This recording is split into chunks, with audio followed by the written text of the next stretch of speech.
Volvimos, mis queridos amigos, queridos hermanos. Vamos a empezar ahora sí con este nuevo tema que traemos a colación, que es por demás interesante y muy nombrado, ¿no? Pero muy poco detallado. Todo el mundo lo menciona, pero nadie dice cómo es. Yo diría que no es casi nombrado. Sí. Casi no es nombrado porque de tantas reuniones que uno va a cualquier tipo de congregación a la que uno pudo haber ido antes, casi no hablan de ese tema. Correctamente. El tema que nos trae hoy a este espacio es el reino. El reino de los cielos. Todo el mundo habla del reino de los cielos o el reino de Dios. ¿Qué nos puedes comentar de eso, Alexander? El reino de los cielos, el reino de los cielos. ¿Cómo es disculpa que te interrumpa, cómo es la pronunciación correcta? Acuérdate que depende como tú digas, por ahí se agarra la gente. Claro. Cuando dice el reino en los cielos, le estamos dando un lugar, un sitio, como hablar de un país, un estado. Y si hablamos del reino de los cielos, estamos hablando de una posición. Y creo que es una posición de la que debemos hablar.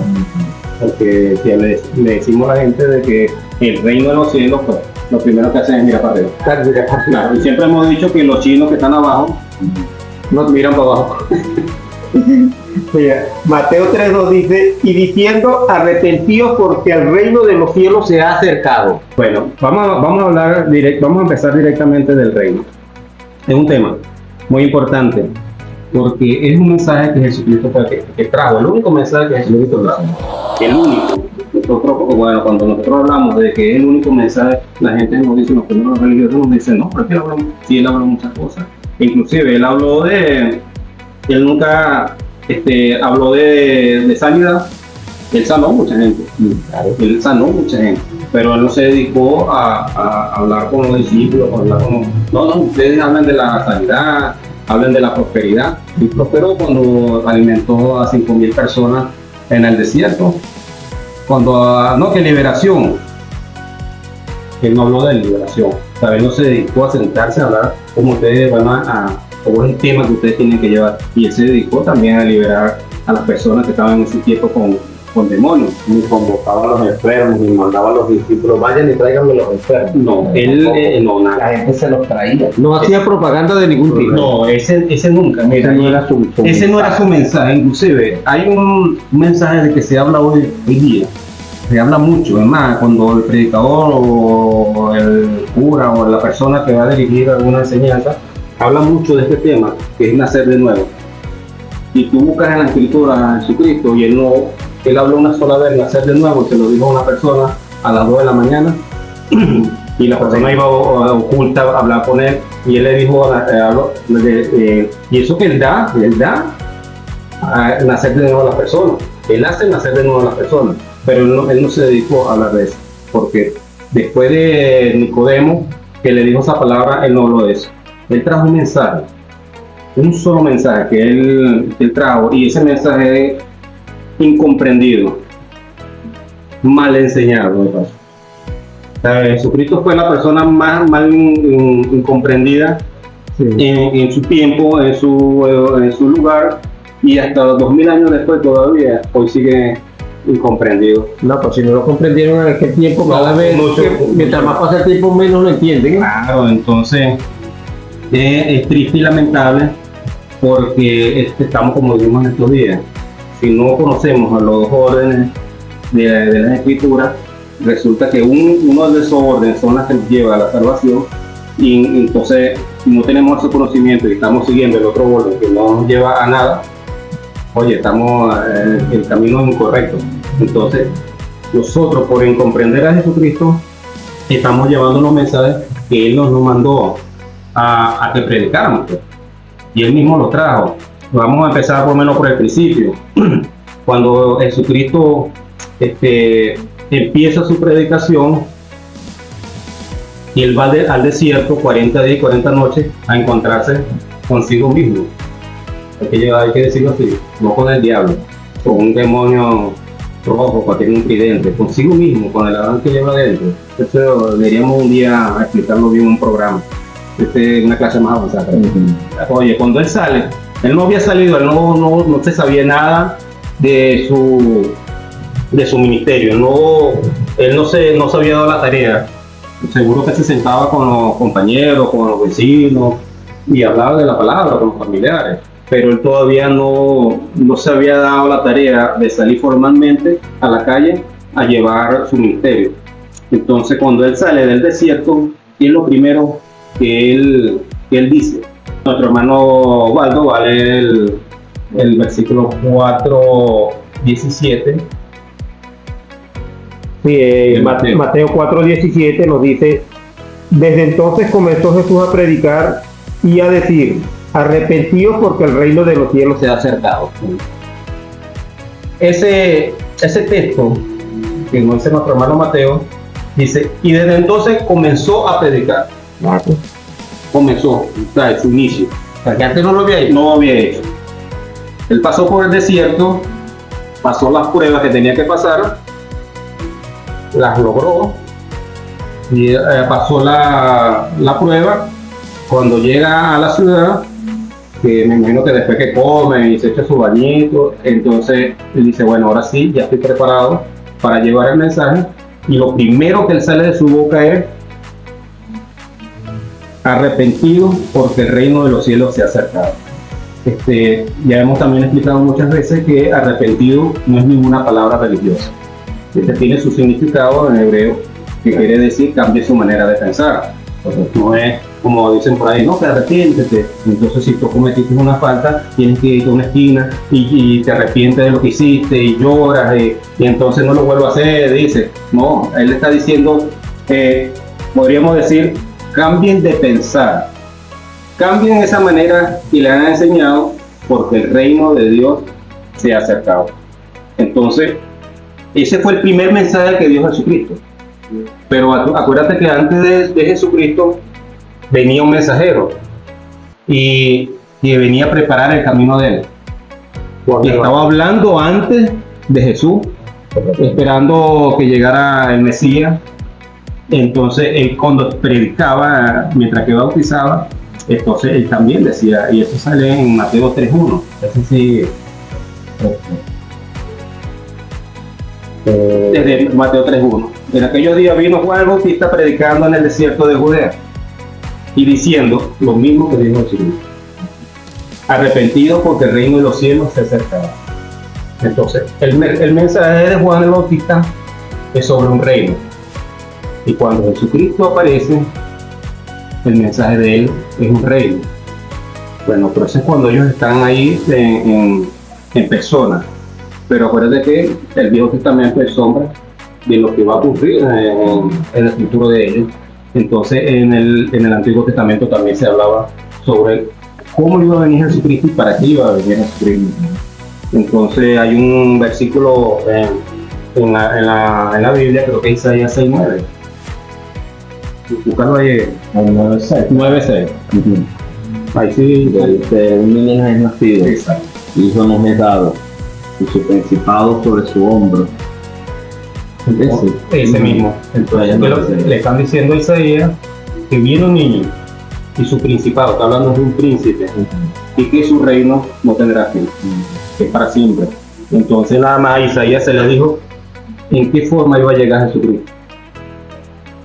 Por ahí hay un texto de Daniel. ¿Cuál fue el texto que? Daniel 2:44. que nos dice: en los días de estos reyes, el Dios del cielo levantará un reino que no será jamás destruido, ni será el reino dejado a otro pueblo. Desmenuzará y consumirá a todos estos reinos, pero él permanecerá para siempre. Isaías, Daniel y el principio Génesis se hablaba, era de un reino. Y para que tú veas cómo nos hemos desviado, a que llevamos a Jesucristo a ser un líder religioso, y todos lo inclinamos a una religión y dejamos el reino apartado, y de eso que se trata. De hecho, Alexander, desde el Génesis, en el mismo Génesis se dijo en qué momento iba a aparecer ese rey. ¿Saben lo que es eso? Cuando Jacob profetiza en el capítulo 49, que reúne a sus 12 muchachos y les profetiza lo que habría de ser a su descendiente, él les dice en el capítulo 49, versículos 10 y 11, él le dice a Judá: no será quitado el cetro de Judá, ni el legislador de entre sus pies, hasta que venga Silo, y a él se congregarán los pueblos. Entonces, lo que está diciendo Jacob es: Silo se va a presentar, es el rey, es Cristo, se va a presentar en el tiempo en el que le sea quitado el cetro a Judá. Y justamente Jesús nace cuando ninguna de las tribus de Judá es rey. Nace cuando es rey un romano, o está como rey un romano, Herodes. Ya se había dicho en qué momento se iba a presentar el rey. Y este rey pretendió su muerte. Ahora hay algo muy interesante, ¿no? Nuestro Señor Jesucristo también nos enseñó la única oración que aparece en la Biblia. Allí nos dice: venga a nos tu reino, pero fue en su tiempo de ir. ¿Qué significaría para nosotros hoy esta oración? Precisamente esa de esta oración: venga a nos tu reino. O sea, nos está pidiendo, él mismo está pidiendo que venga un reino. Ya hemos explicado en varias oportunidades que esa oración que dio Jesús a su discípulo como una base para orar, también hemos enseñado que en ese momento ya el reino estaba, porque él mismo lo dice, y hay varios versículos donde se dice que ya el reino estaba haciendo fuerza ahí en ese momento. Entonces, él no le puede decir: venga a tu reino, a enseñar a los discípulos: venga a tu reino. Lo que le puede decir: abra su entendimiento para que ese reino entre en ustedes. Hay personas que agarran esa oración y la besan, porque lo que hace es besarla, y cuando pide venga a tu reino, es igualito como el Dios te bendiga. Sí. Es le estás diciendo a una persona que no tiene el reino y que venga. Entonces también está escrito de que el reino estaba en los días de Jesucristo, porque hay unos versículos que él mismo nos dice que el reino estaba ahí. Y hay un versículo que dice que 17, no vendrá con advertencia ocular, ni dirán helo aquí, helo allá, porque el reino ya está entre vosotros. 17, 20, 21. Ya está. Entonces, si nosotros oramos o rezamos que diciendo venga tu reino, estamos diciendo que el reino de Dios va a venir algún día.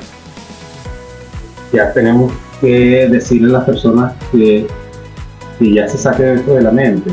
Tenemos que empezar a caminar acorde ya a la situación como estamos. Ya nosotros el reino lo tenemos. Bueno, añadir algo a lo que ya quedó claro con lo que me acaba de decir nuestro hermano Alexander. Esa oración que Jesús le enseña a ellos, a los judíos, a aquellos discípulos, los que le seguían, cuando él les dice: ustedes deben decir, venga a nosotros tu reino, lo primero que se entiende es que a ellos el reino les había sido quitado desde mucho tiempo atrás, y ellos no se dieron por enterados. El reino les había sido quitado, ahora ellos tenían que pedirlo, ¿ves? Pero como el reino es espiritual, no lo iban a ver con los ojos físicos. Entonces, como dice Alexander, Jesús les está diciendo en ese venga a nosotros tu reino, es pidan que les sean abiertos los ojos del Espíritu para que puedan ver el reino. ¿Por qué? Porque Jesús lloró sobre Jerusalén. Dice la Biblia que lloró porque los veía como ovejas sin pastor. Pero ¿dónde estaba el pastor? Estaba entre ellos, frente a ellos, ahí por ellos, y ellos no lo vieron. Quiere decir que tenían los ojos naturales abiertos, pero los ojos espirituales cerrados. Entonces, esa expresión, venga a nosotros tu reino, es pidan que les sean abiertos los ojos y permitan que ese reino, que bueno, Alexander, no sé si lo tienes por allí apuntado, reino en griego es basilea, que quiere decir gobierno. Establece en mí tu gobierno. Entonces deberíamos decir gracias si realmente le he permitido que sea Él quien gobierne en mí. Sí, gracias por tu gobierno. Sí, por tu gobierno en mí. Claro. Cuando se lo estoy dejando, que realmente sea Él el que gobierne. Sí, claro que sí. Estamos comentando de que ese mensaje que trajo Jesucristo es el mensaje de un reino. Porque podríamos decir entonces, disculpa eso, que la Biblia se trata de un rey y un reino. Desde un principio al final, ¿verdad? Entonces, para que tú veas. Una vez dijiste y me gustó, un rey y su familia. Y la familia real, claro que sí. Un rey, un reino y su familia real. Entonces, de eso se trata las escrituras. Jesucristo se encargó en todo su ministerio de 2 años y medio, 3 años y algo, de llevar ese mensaje. Porque donde él era que hablaba, él tocaba ese tema. Yo no sé por qué las personas hablan de las escrituras, son teólogos, hablan mucho y mucho, y leen y pasan esa palabra de largo. No se frena donde dicen cuando Jesucristo habla del reino. Entonces, inclusive hay un texto, Lucas 4:43, hay un texto, y él mismo lo pronuncia, para por si acaso nos quedan dudas, que él dice que para esto he sido enviado. Antes que lea, mientras Osvaldo lo consigue, yo tenía por aquí Daniel 7, versículos 13 y 14, como se estaba hablando ya de este rey que vendría a establecer un reino. Daniel 7, 13 y 14 dice Daniel en una visión: miraba yo en la visión de la noche, y aquí con las nubes del cielo venía uno como un hijo de hombre, que vino hasta el anciano de días, y le hicieron acercarse delante de él. Y le fue dado dominio, gloria y reino, para que todos los pueblos, naciones y lenguas le sirvieran. Su dominio es dominio eterno, que nunca pasará, y su reino uno, que no será destruido. Entonces, una vez más está profetizado un rey con un reino, y que no se va a acabar, y que nunca se va a acabar. Más claro, no se puede, eterno, claro, siempre. El versículo que comentamos hace rato, Alexander, Lucas 4:43, dice: pero él les dijo, es necesario que también a otras ciudades anuncie el evangelio del reino de Dios, porque para esto he sido enviado. Es necesario, ¿sabes? Es necesario. Lo que dijo Jesús, ahí te dice quién va a ser enviado. Ahí él está diciendo, fui yo el que dijeron que iba a ser enviado. Claro, él lo está diciendo. Claro. Dijo Jesús en Isaías, en Daniel, a quién iba a ser enviado, pero él está diciendo para qué fue enviado. Entonces, es necesario, dice Jesús, es necesario, ¿sabes? Que es una gran importancia. Es necesario que yo vaya a otra ciudad para hablar del mensaje del reino. Sí. ¿Por qué? Porque para esto he sido enviado. Entonces él iba a la otra ciudad y primero hablaba del reino, después sacaba demonios, curaba enfermos y alimentaba a la persona, las tempestades las calmaba, pero primero que hacía, primero lo importante, hablaba del reino. Después lo secundario. Claro, ¿no? Porque es que con eso estaba demostrando que había un reino que era el que daba las enfermedades, el que daba los demonios, donde estaba el mal tiempo, pero venía con otro reino diferente, a donde curaba a la gente, sacaba los demonios y resucitaba a los muertos también. Entonces, él decía, primero les voy a hablar del reino y después hago todo lo demás. Ahorita no, ahora hablan de lo demás y no hablan del reino. Primero la provisión. Hablando de los demonios, de hecho él, hablando como rey, en versículos como ese, era cuestionado. Entonces, cuando sacaba demonios, los fariseos lo acusaron en una oportunidad que él echaba fuera demonios era por Belcebú. Prácticamente lo nombraron diablo, Satanás. Sí. Entonces, en Mateo 12:28, pero si yo por el Espíritu de Dios echo fuera los demonios, ciertamente ha llegado a ustedes el reino de Dios. Una vez más ratificando, aquí estoy, mírenme, vean, entiéndanlo, pero ni aún con eso ellos pudieron verlo. no pudieron entender. Ellos esperaban un rey con espadas en mano, caballos blancos, un ejército que los libertara del yugo, no el yugo español, del yugo romano. Pero resulta que él venía a libertarnos de un yugo mucho más fuerte que el romano. Mucho más fuerte. El yugo del pecado. Pendiente, Osvaldo, con el Mateo 4:23.